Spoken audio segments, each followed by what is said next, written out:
조갑제 TV 시청자 여러분 안녕하십니까. 2024년 12월 24일 성탄절 하루 전 오후 4시입니다. 문화일보 일면 제목이 12.3 개업 날짜 노상원이 찍었답니다.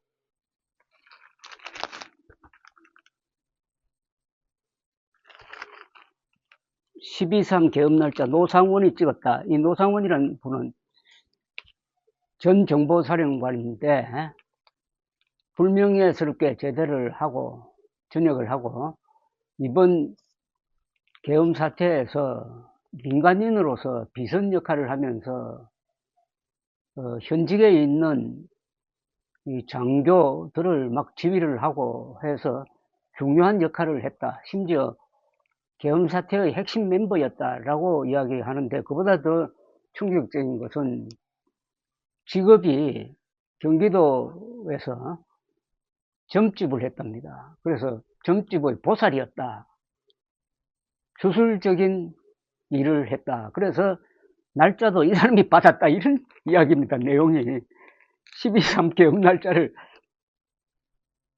그러니까 12.3 비상계엄 사태를 설계해 기획한 것으로 알려진 노상원 전 정보사령관이 12월 3일이라는 날짜를 지정하여 계엄을 하려면 꼭 이날이어야 한다고 김용현 전 국방부 장관에게 조언한 것으로 알려졌다. 이렇게 되어 있습니다. 마지막에 가면 힘이 좀 빠집니다. 알려졌다. 요새 알려졌다 기사가 많이 나오는데 확인을 직접 안 했다는 겁니다. 그렇게 전해졌다니까 사실은 이런 기사는 믿거나 마는데, 12월 3일을 왜 그렇게 잡았느냐에 대해서는 양상훈 조선일보 주필은 다른 설을 내어놓았습니다. 이것은 12월 10일에 김건희 여사 특검 법안 처리가 예정되어 있었으므로, 또 한동훈 세력이 가표를 던져서 통과될 가능성이 많았으므로 예방적 차원에서 계엄령을 선포를 해가지고 한동훈을 딱 찍어가지고 한동훈 대표를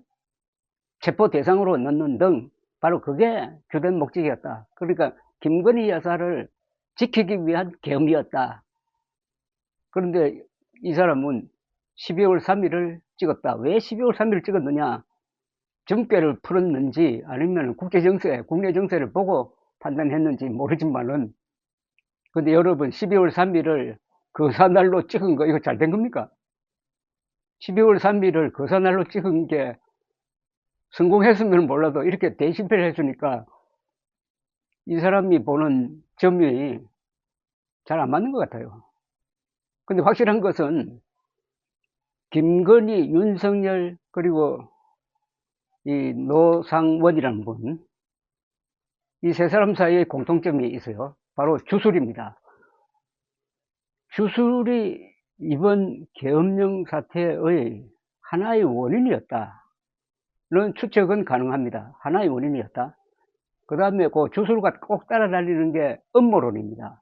부정선거 음모론입니다.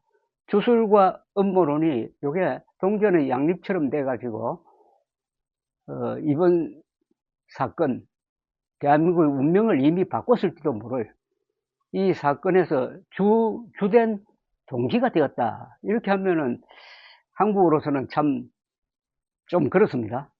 주술이 대명천지에 세계 7대 강국이라는 대한민국의 운명을 결정하도록 내버려 두면 되겠습니까?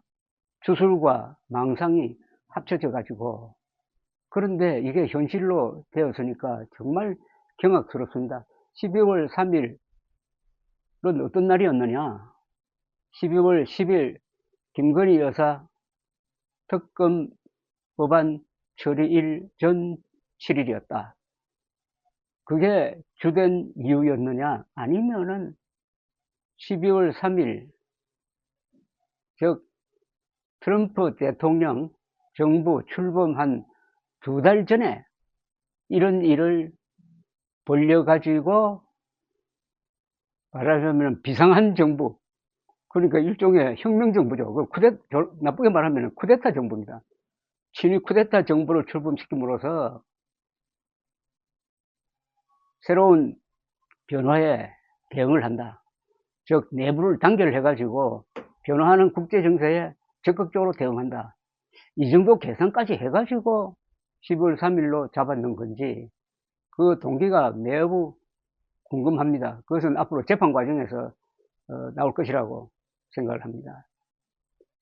주술과 망상이 결합된, 그리고 여기에 김건희 여사를 보호해야 되겠다는 애틋한 남편의 마음이 서려 있는 이런 동기가 윤석열을 거치면서 일종의 발작적 행동으로 나왔습니다.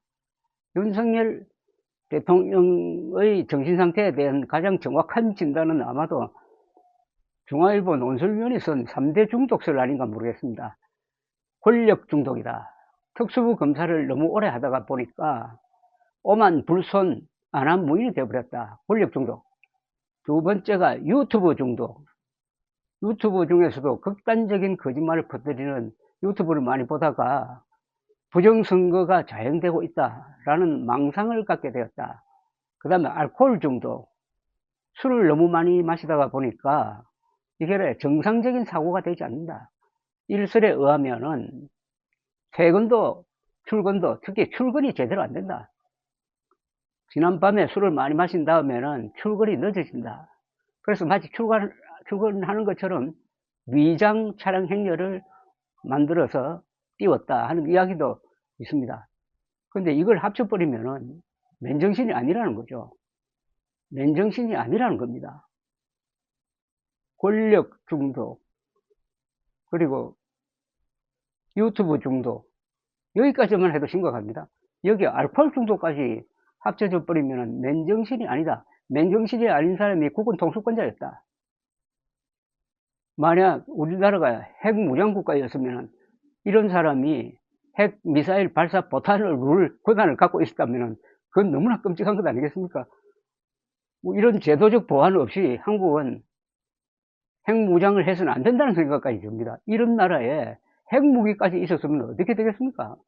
반대로 김정은을 생각하게 됩니다. 김정은이가 저 사람이 권력 중독, 유튜브 중독, 그리고 알코올 중독자라면은 우리는 어떻게 되는 거죠? 우리의 운명은 누구한테 달려 있습니까? 김정은이 오늘 밤에 발작해가지고 미사일 발사 포탄, 핵미사일 발사 포탄을 누르려고 할 때 김정은 주변에도 말릴 사람이 아무도 없을 겁니다. 그러면 오늘 우리가 이렇게 평화롭게 살고 있는 것은 김정은이 미치지 않았기 때문입니다.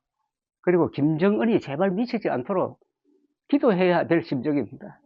더불어 문재인 정권 때 수도권에 핵미사일 방어망을 건설하지 않겠다는 약속을 중국에 한 상태 아닙니까? 어떻게 한국 사람들은 이렇게 천하태평이냐?